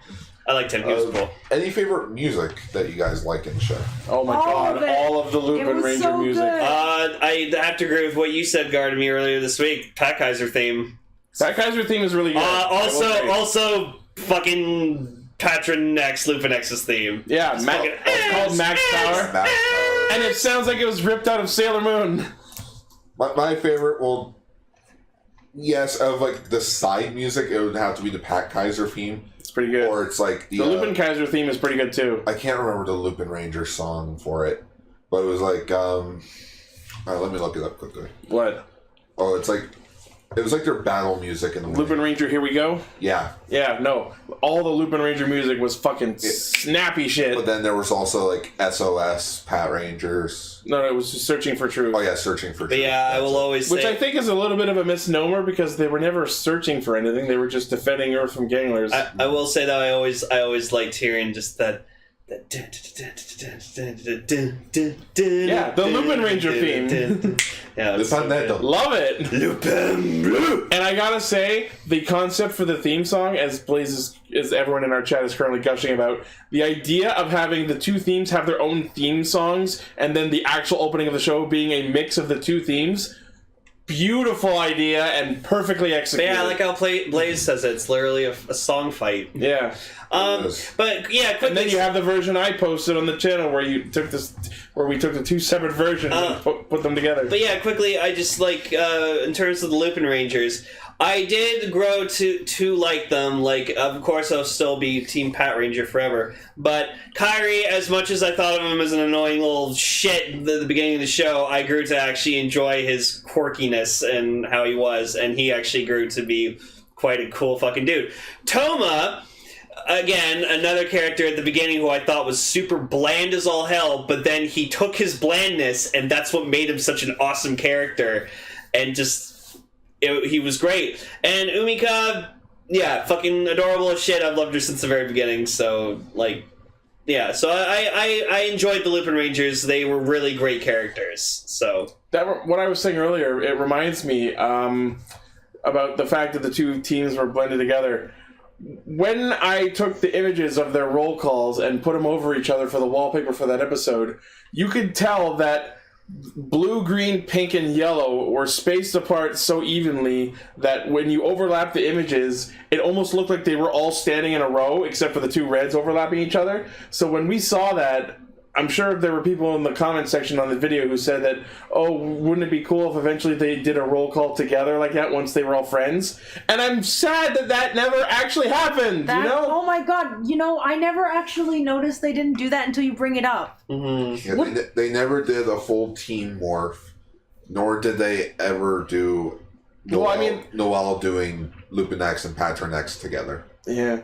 You know what would have been really interesting if, like, Noelle had a final form that was like a merge of the two forms. Oh, like a fucking Gokai Christmas or something? Something like that. Or like just X-Ranger. Oh my god, can we please have that? Like, just Gokai Silver come back, like, as a cameo in something, and then he's just like, fuck, do I do Lupin X or Patron X? He just makes a wish and just does Lupin Patron X. Except I really don't want it to be an actual split down the middle. I'd like an actual, like, combination of motifs. Like the silver armor on the gold jacket, you know what I mean? Oh, you know that wouldn't happen. Yeah, go on Wings itself, like, go on Silver and... Like, go on Wings silver. Is what the form is called. Yeah, go on Wings was In terms of mecha, like, I will admit Pat Kaiser isn't the greatest looking mecha ever, but I still enjoy it for what it is, and that's why I own it. I totally understand why this show has bombed in toy sales, though. There's just way too much. I'm going to agree with you, Ichi, that X-Emperor Gunner is an ugly-looking mech, but I bought it because A, I just wanted to collect all the Patron X stuff, but B, I respect X-Emperor Gunner for its firepower because its firepower is amazing. I really like the movie exclusive. The Jackpot Striker? Yeah. I'm so good. I'm going to be getting the stuff that I got painted back from Wayne on Sunday. Cool. So I'm going to have a blue painted Jackpot Striker and Evol Driver. Oh, I can't believe you ruined that. Deal with it. I think one of my favorite Zords would have to be the fire truck. Oh, Trigger Machine Splash. The only trigger machine I don't have because I'm not owning it because the Pat Rangers never used it. Like, That really bugged me. That The bugged fact me that too, trust me! Took Splash and the Patos never really got it. Nope. They didn't get to use it one time, did they? Nope. and I like that- Magic. Magic is so. and that's- Magic was cool. And like that's kind of the problem. Like I just said about Lupin Ranger and Pat Ranger and like why it bombed badly for toy sales. It's just there was way too much. Like one Sentai team enough can do a whole quota. Two Sentai teams with their two Grooms! like yeah, just like think of it. There's like 2 morphers. There's like 4 side weapons.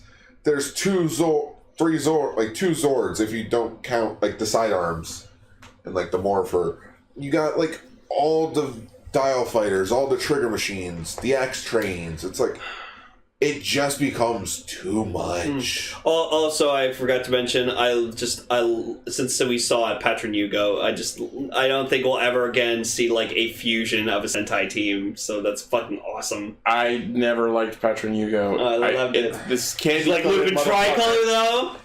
Lupin Tricolor was less jarring. I won't say I loved it, but I liked that they tried it. Like, you know what would have been interesting? The long cape was good. No, you know what? You know what would have been interesting to do halfway through the show? Just keep adding Rangers so that they both became like a full team. That would have been a little confusing. Sorry, I don't know if we would go that far, but I mean, we've got shows like Q Ranger and Kyoryuger that had giant Sentai teams, so why the fuck not? Yeah, but it's like you know what would have been just add probably just two more Rangers so that each team is a 5-member team With X. Yeah, with you know what? I could see that. That seems reasonable. And you know what they should have done? They just should have done one thing. Like they started working together or something, then they both disagree on something and get a civil war. Like a full-on, like, hardcore battle. Like they hate, like at first they didn't like each other, but now they just full-on hate each other.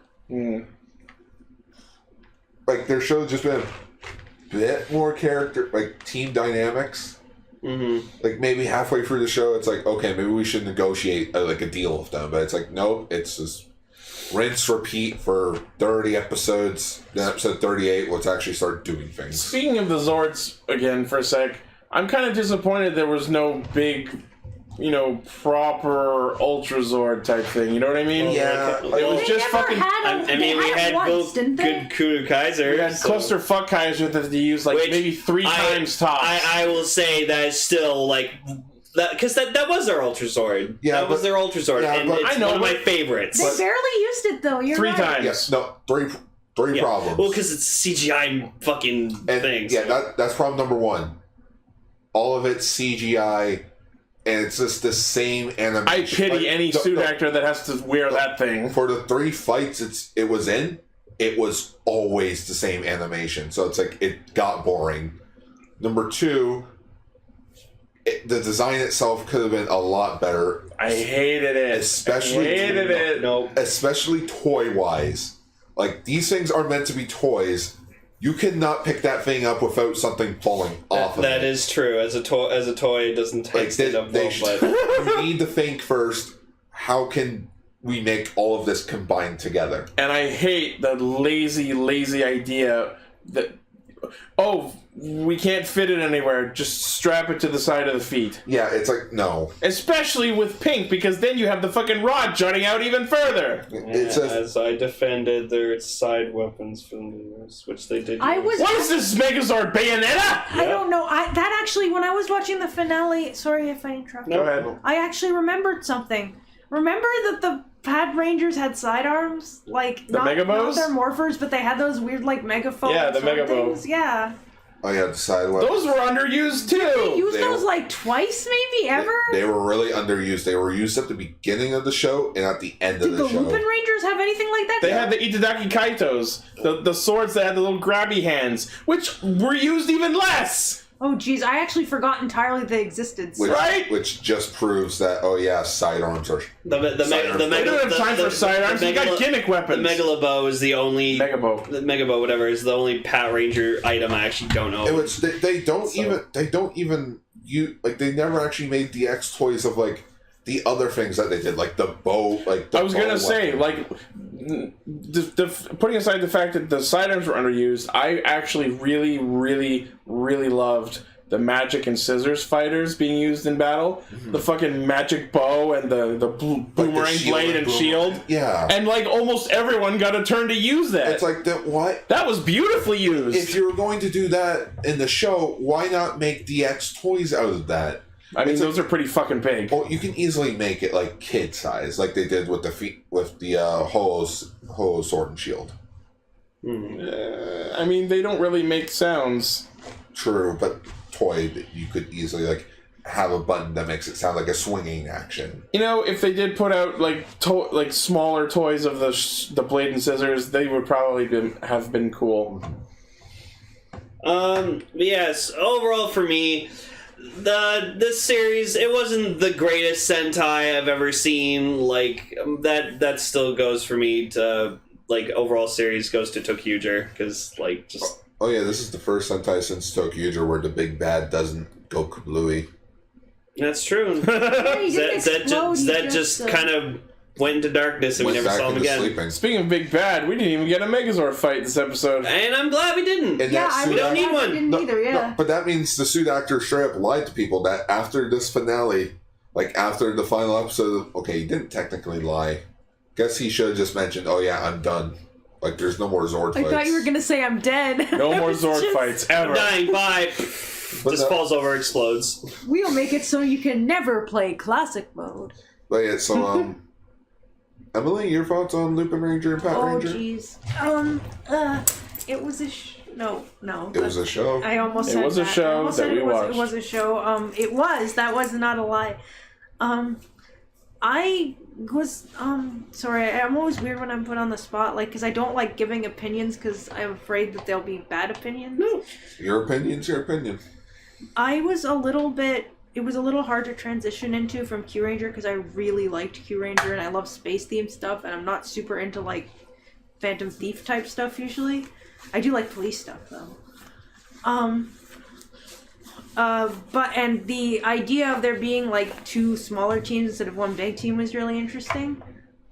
And the interplay between the two teams and the secret identity stuff, I was afraid it was going to get stale, but it never actually did for me. I was always, like, it never felt... It's almost like it felt like they kind of knew who they were the whole time, but, like, just didn't want to believe it. Right? Because there was that early episode where Tsukasa picked up on it, and then they faked him out. Yeah, and that was a much better dynamic than, oh, we still don't know who they are, even though it's really obvious. Like, it almost felt like they were thinking, it couldn't really be them, could it? I like that they explicitly mentioned at one point that, like, the masks have identity masking, some sort of technology in them. Because if they hadn't mentioned that I would have been angry about that the whole show. Yeah, it would have been a Clark Kent situation. Yeah. Each of your thoughts on the show? Well, I've kind of said my piece, mostly. Alright. Was there anything else you wanted to say, Emily? I really, the 6th ranked Noel was great. He integrated into the show pretty much seamlessly. I thought it was a little weird that he... Seamlessly, like a bullet train. Are they seamless, or...? Well, no, I'm just saying, like you say seamlessly, I just remember to his first episode, he legit just freaking shows up on his train, just fucking, I'm here. Yeah. I'm now on the show. I was actually going to say, except for when he first showed up, which was very weird and jarring, especially to see him play for both teams immediately. I'm both.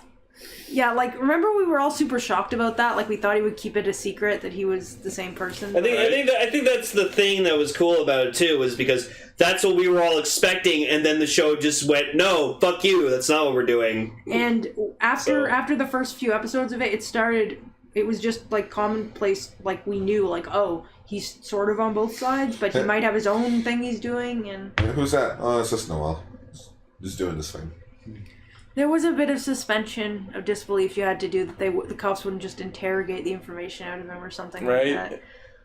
But I think that's another hint that the cops really did know who the Lupinrangers were for, like, the majority of the series. They just didn't want to arrest them. Like, Just what Kagedex is saying in our chat about the Lupin Rangers masked identities. I like to imagine it's something like that one Simpsons episode where Bart is in court and they've got the blue circle over his face and they just change his voice. Ay caramba!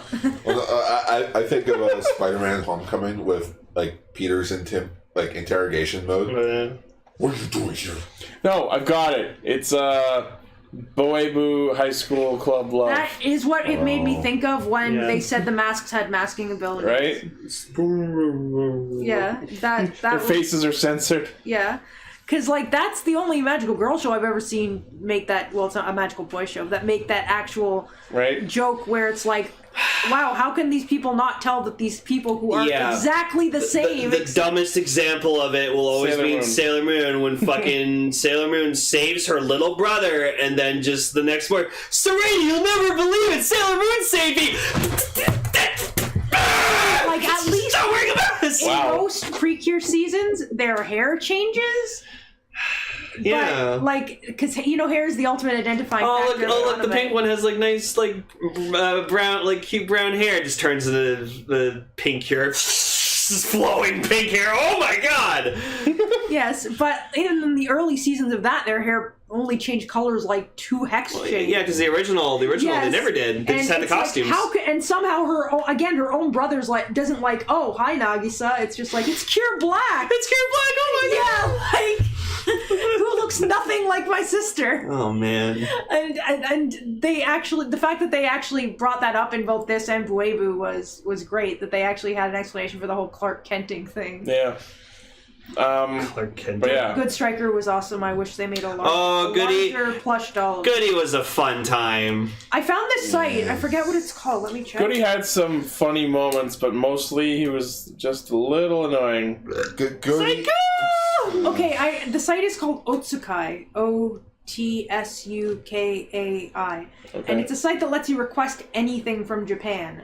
Oh. So if there's any like special items that you can't get anywhere, you can get it. And I got some stuff from Pretty Cure Pretty Store from it. But I was thinking of asking to see if anyone could get the Yursen and Goody plushies.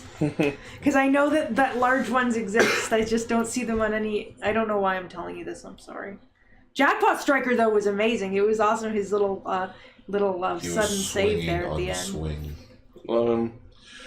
Overall, Lupin Ranger and Pat Ranger was... Oh man, it was fully... Like, it was a lot better than freaking Q Ranger was. Oh. It's the one...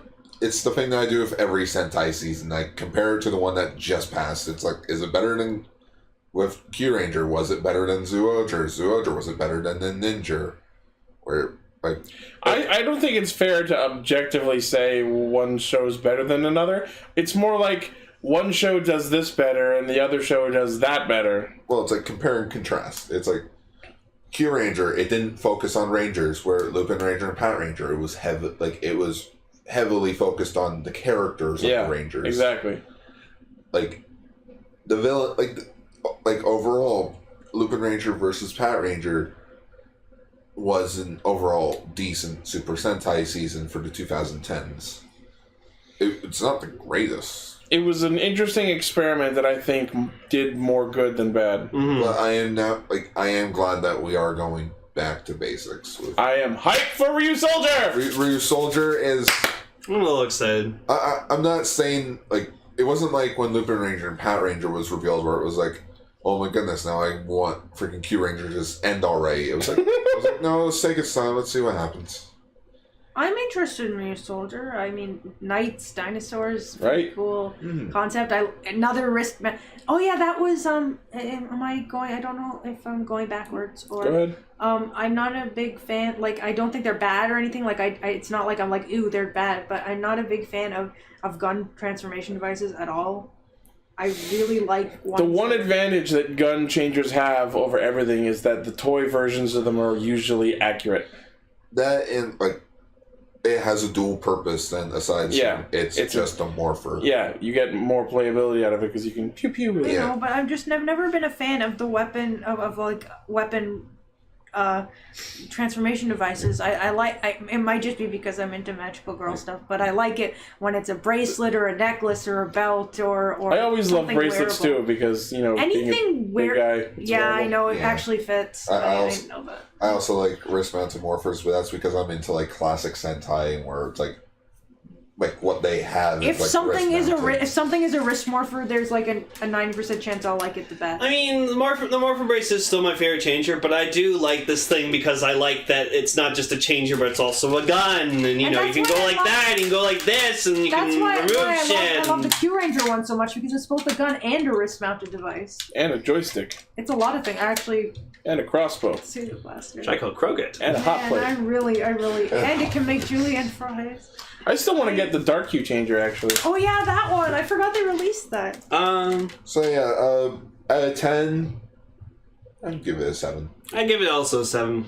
Yeah, that seems Again, I love that. I do enjoy the show a lot because it did give me my favorite Sentai. So Like good character, like good Rangers. Yeah. Okay villain, like okay villains, better than Dark Matter. Not better than Dark Matter. a lot of really good comedy moments. Good comedy, lacking in like very forgettable episodes. However, A lot of the episodes ended up being hollow one-offs or self-contained. Sorry, repetitive. No ending dance. No, I'm sorry. There's the biggest problem. No. No ending. No, I'm not kidding. It was actually quite sad for there to be no endings. Right? Actually, not even in the finale. Actually, scratch that. Instead of the hollow mediocre episodes, let's just round it up with repetitive episodes. Yeah. Most of the episodes were repetitive. Again, though. Who misses how awesome the Q-Tama dance was? Right? Yeah. I still have it on my Which on my version? phone. Any All of them. version. The original. With the pelvic thrust? Yeah. 5% speed version. But nothing for me. yeah, Nothing will beat the Ninja ending for me. That one's way too goddamn fun. I'm sorry. Is it just like really good? Like even if the show is not. I only like the Ninja dance because it's hilarious to watch Takaharu explode into fireworks. He explodes into fireworks. Yes. Yeah.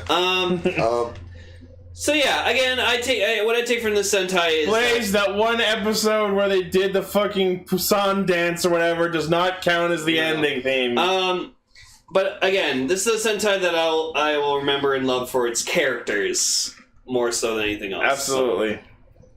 If they do show up again, they show up again. Well, I'm glad. I'm glad in this Sentai special we're getting, Keiichiro's in it. So woohoo! Oh yeah, that's a bit odd to think about. We have to wait 4 more weeks to the special. No, that gives me 4 weeks to watch Abaranger, and that way I can say I've seen all the other dinosaur-themed Sentais. Okay. I'll be ready for Re-Soldier. I have no idea what to expect for this Super Sentai Strongest Battle thing. I think it's gonna be a really good combination of action and fucking silly hijinks. It's gonna be the most awkward thing I've ever fucking seen. Oh no! I already know one thing that we need to do for it, but I'll get into it once we're done recording. But up in the air right now for the Strongest Battle thing, it's probably gonna have good callbacks, old faces that are heartwarming to see, lacking in spirit, and just a dull story. And for some reason, just a placeholder for like a month until the actual Ryu Soldier show starts. Yeah. Like, I at least want to know why they're doing it. It's like, oh, it's because it's the end of the Heisei era. Yeah, that's the marketing point. Didn't you say something about how it lines up with Go Ranger's anniversary or something? Again, that's just my headcanon that, like, once Ryu Soldier ends in, like, March of next year, the 45th anniversary will happen in April. That way it lines up with Go Ranger. Again, that's just my weird headcanon. For all that we know, it could probably end in February with like episode 48 or something. They'll pull a decade. Get halfway through the show, freaking ends. Canceled. Anyways, I think this has been an episode, so Yeah, it's been a good let one. us know in the comments what you guys thought of Lupinranger versus Patranger. Did you like it? Did you hate it? Did you think it was... And please, don't bash us for our opinions, because I think you mean don't bash you for your opinion. don't bash me for my opinions. Yeah, you can- because remember, that's my opinion. You can It doesn't harm your opinion, I'm just stating my opinion. You can bash me for my opinion if you want. I'm not kidding. You really can't. Like, if Blaze, you need to be respectful of Gar's opinion. That's my feelings! He's not telling you. feelers? Like what? Hoshimanada? I can't. Sorry. My feelers! Someone touched my foot. Sorry. Yeah, that was my foot. Oh. You just stepped on my foot. You're not my real dad! I just stepped on your foot. I could be. Okay! Gar, you're under arrest for not liking the finale. You're under arrest for feelers! Am I under arrest for seeing the most Sentai of all? It's G-Time Radio Sentai Castranger. We're talking about the Super Sentai Battle Special. It's gonna be fucking awesome. Well, that's not going to be our featured topic. Really? Oh, really? No. No, Oh, yeah, no, because it's- that replaces Sentai. Okay, well, then our next topic is Some pretty cure some pre-cure episodes. Wait We're a probably- minute. What? Yeah, so we're probably Surprise! we're going to talk about some episodes of Star Twinkle because I want to see Star Twinkle because it It's looks adorable. really good. Yeah. There you go. All right, there we go. So we'll watch. It's good from the very first second. We Okay. squeezed it in right at the end of February. We'll watch the first 2 episodes of Star Twinkle. Okay. Booyah! That's awesome. I've already seen them. I didn't even know that was on the list. So, It is now. Yeah. Curary return. Yeah, that was pretty much it. It's like, are we gonna do pre-curary? It's like, We don't have time, but we can do it for 1 week. yeah. It's like, let's do it for a week. I All right, everyone. Good night. Yeah. Thank you for listening, everyone.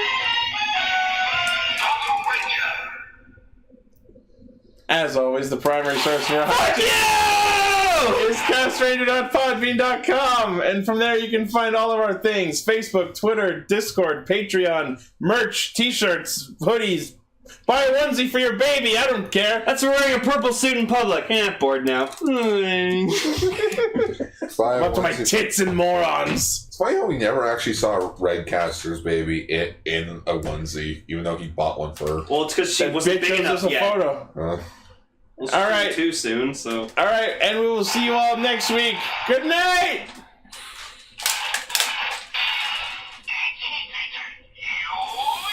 All right, I'm going out to fight crime. Bye, fuckers. People who fight crime don't say bye at first. They don't. That's bad. Is the whole sound gonna be on there? Or? Sure.